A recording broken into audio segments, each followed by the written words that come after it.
ఈ దత్తపుత్రుడు పక్క రాష్ట్రంలో ఈయనది శాశ్వత నివాసం. అడ్రస్ ఎక్కడ అంటే మన రాష్ట్రంలో ఉండదు, పక్క రాష్ట్రంలో ఉంటాడు, నాన్ లోకల్. ఇంకా ఆశ్చర్యకరమైన విషయం ఏమిటో తెలుసా? పక్క రాష్ట్రంలో శాశ్వత నివాసం ఉంటూ పక్కవాడు సీఎం కావాలని ఏకంగా పార్టీ పెట్టిన వాడు బహుశా దేశ చరిత్రలో ఎవడో ఉండడు, ఈయన తప్ప.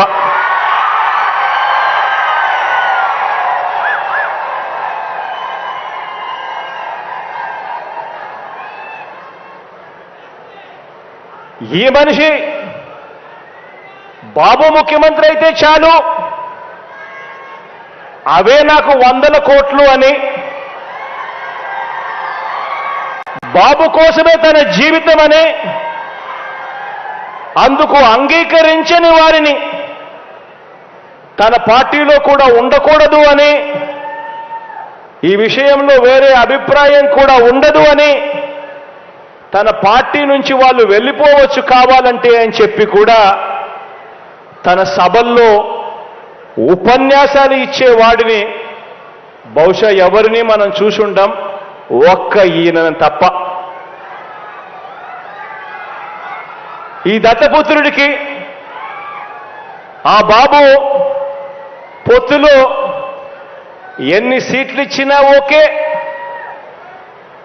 ఏ సీటు ఇవ్వకపోయినా ఓకే.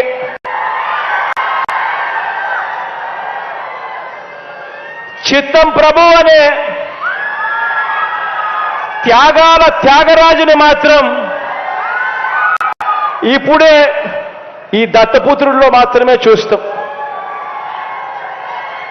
ఎవరైనా ప్రజల కోసం త్యాగాలు చేసేవాడిని చూశాం కానీ ఏకంగా ప్యాకేజీల కోసం త్యాగం చేసేవాడిని మాత్రం బహుశా ఎప్పుడు చూసుండం.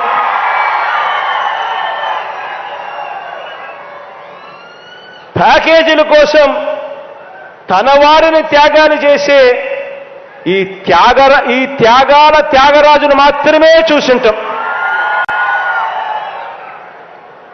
మరో విచిత్రం కూడా చెప్పాలి. మరో విచిత్రం ఏమిటనంటే ఈ త్యాగాల త్యాగరాజు గురించి, ఈ దత్తపుత్రుడు గురించి మరో విచిత్రం ఏమిటనంటే రియల్ లైఫ్లో ఈ పెద్ద మనిషి ఏ భార్యతోనూ ముచ్చటగా కనీసం 3-4 సంవత్సరాలైనా కూడా కాపురం చేసి ఉండడు. ఈ మ్యారేజ్ ఇస్తారు.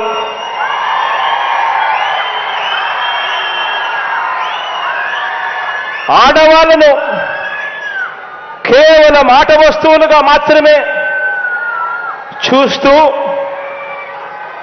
పెళ్లి అనే ఒక పవిత్ర వ్యవస్థను,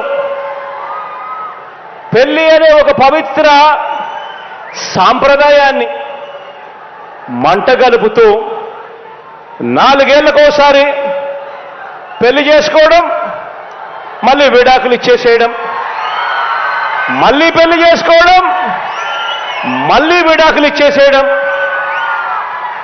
ఏకంగా కార్లను మార్చినట్టుగా భార్యలను మారుస్తా ఉన్న ఈ పెద్ద మనిషి 3 సంవత్సరాలకు 4 సంవత్సరాలకు భార్యలను మారుస్తా ఉన్న ఈ పెద్ద మనిషి ఇప్పటికే 3 భార్యలు అయిపోయారు అని అంటే ఆలోచన చేయమని అడుగుతా ఉన్నా. ఈరోజు మనమంతా ఉన్నాం. నాకైతే 2 ఆడపిల్లలు ఉన్నారు. మనమంతా కూడా ఆలోచన చేయాలి.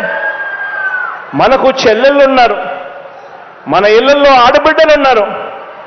ఇలాంటి వాళ్ళు నాయకులు అవుతే, ఇలాంటి వాళ్ళు ముఖ్యమంత్రులు, ఎమ్మెల్యేలు అవుతే, ఇలాంటి వాళ్ళను ఇన్స్పిరేషన్గా తీసుకొని 4 ఏళ్లకు ఒకసారి 3 ఏళ్లకు ఒకసారి ఇదే మాదిరిగా ప్రతి ఒక్కరూ కూడా చేయడం మొదలు పెడితే నిజంగా మన ఆడబిడ్డల పరిస్థితి ఏమిటి, మన చెల్లెళ్ళ పరిస్థితి ఏమిటి, మన ఆడబిడ్డల పరిస్థితి ఏమిటి? ఇలాంటి పరిస్థితిని ఇలాంటి కార్యక్రమాలు చేసే ఇలాంటి వారిని సమాజంలో రాజకీయాలలో ఇలాంటి వారికి కనీసం ఓటు వేయడం కూడా ధర్మమేనా అని చెప్పి కూడా ఆలోచన చేయమని కోరుతా ఉన్నా. ఆలోచన చేయమని అడుగుతా ఉన్నా. ఇలాంటి ఆయనేమో ఏ భార్యతోనూ కనీసం 3-4 సంవత్సరాలైనా కూడా కాపురం చేయలేడు. కానీ పొలిటికల్ లైఫ్లో మాత్రం చంద్రబాబు నాయుడుతో మాత్రం తన వివాహ బంధం కనీసం 10-15 సంవత్సరాలైనా ఉండాల్సిందే అని చెప్పి ఏకంగా తన క్యాడర్కు చెప్తా ఉన్నాడు. తన క్యాడర్కి ఇదే మాటలు చెప్తా ఉన్నాడు. చంద్రబాబు నాయుడుతో వివాహ బంధం కనీసం 10-15 సంవత్సరాలైనా ఉండాలి అని చెప్పి. నేను అడుగుతా ఉన్నా, ఆలోచన చేయమని అడుగుతా ఉన్నా మిమ్మల్ని అందరినీ కూడా. నేను అడిగేది ఒకటే, 2 విషయాలు కన్నా కలిస్తే అమృతం తయారవుతుందా అని చెప్పి ఆలోచన చేయమని అడుగుతా ఉన్నా. 4 వంచకులు కలిస్తే మంది పెరుగుతారు కానీ ప్రజలకు చేసే మంచి పెరుగుతుందా అని చెప్పి నేను అడుగుతా ఉన్నా. ఆలోచన చేయమని చెప్పి నేను మిమ్మల్ని అందరినీ కూడా కోరుతా ఉన్నాను. ఒకరేమో పిల్లనిచ్చిన మామ, ఒకరైతే పిల్లనిచ్చిన మామ, సాక్షాత్తు కూతుర్నిచ్చిన మామ ఎన్టీ రామారావునే వెన్నుపోటు పొడిచిన